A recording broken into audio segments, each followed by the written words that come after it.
Do you want to know who you are? Don't ask. Act. Action will delineate and define you. I predict future happiness for Americans, if they can prevent the government from wasting the labors of the people under the pretense of taking care of them. Honesty is the first chapter of the book Wisdom. The legitimate powers of government extend to such acts only as are injurious to others. It does me no injury for my neighbor to say there are 20 gods or no God. It neither picks my pocket nor breaks my leg. The man who reads nothing at all is better educated than the man who reads nothing but newspapers. I sincerely believe that banking establishments are more dangerous than standing armies, and that the principle of spending money to be paid by posterity, under the name of funding, is but swindling futurity on a large scale. On matters of style, swim with the current; on matters of principle, stand like a rock. I have observed, indeed, generally, that while in Protestant countries the defections from the Platonic Christianity of the priests is to deism, in Catholic countries they are to atheism. Diderot, D'Alembert, D'Holbach, Condorcet, are known to have been among the most virtuous of men. Their virtue, then, must have had some other foundation than the love of God. The people cannot be all, and always, well informed. The part which is wrong will be discontented, in proportion to the importance of the facts they misconceive.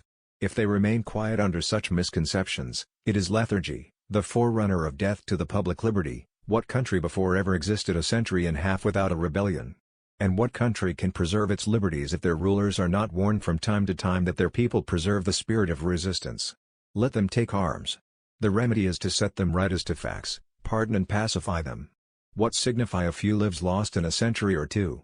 The tree of liberty must be refreshed from time to time with the blood of patriots and tyrants.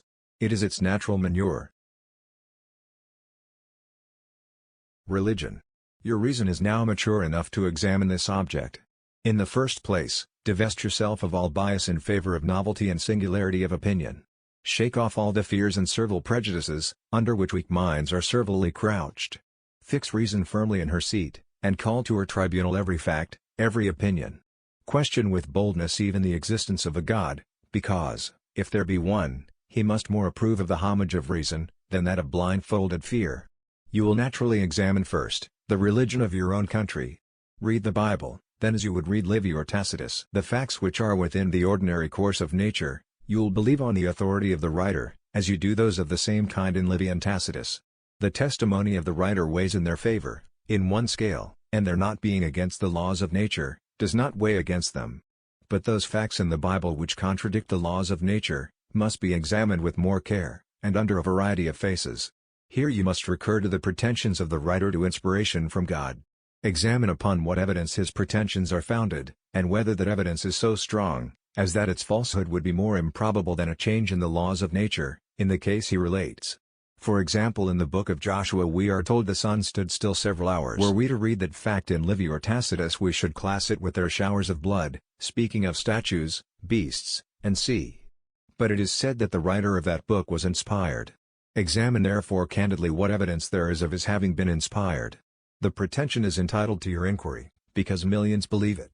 On the other hand, you are astronomer enough to know how contrary it is to the law of nature that a body revolving on its axis as the earth does, should have stopped, should not by that sudden stoppage have prostrated animals, trees, buildings, and should after a certain time have resumed its revolution, and that without a second general prostration.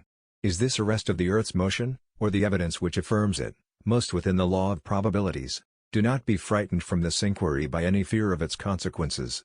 If it ends in a belief that there is no God, you will find incitements to virtue in the comfort and pleasantness you feel in its exercise, and the love of others which it will procure you. In fine, I repeat, you must lay aside all prejudice on both sides, and neither believe nor reject anything, because any other persons, or description of persons, have rejected or believed it. I forgot to observe, when speaking of the New Testament, that you should read all the histories of Christ, as well of those whom a council of ecclesiastics have decided for us, to be pseudo-evangelists, as those they named evangelists. Because these pseudo-evangelists pretended to inspiration, as much as the others, and you are to judge their pretensions by your own reason, and not by the reason of those ecclesiastics.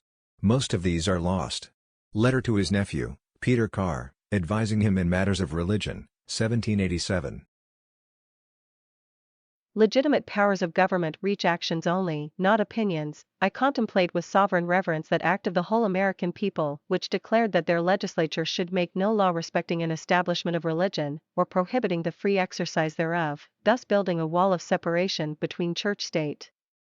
Adhering to this expression of the supreme will of the nation in behalf of the rights of conscience, I shall see with sincere satisfaction the progress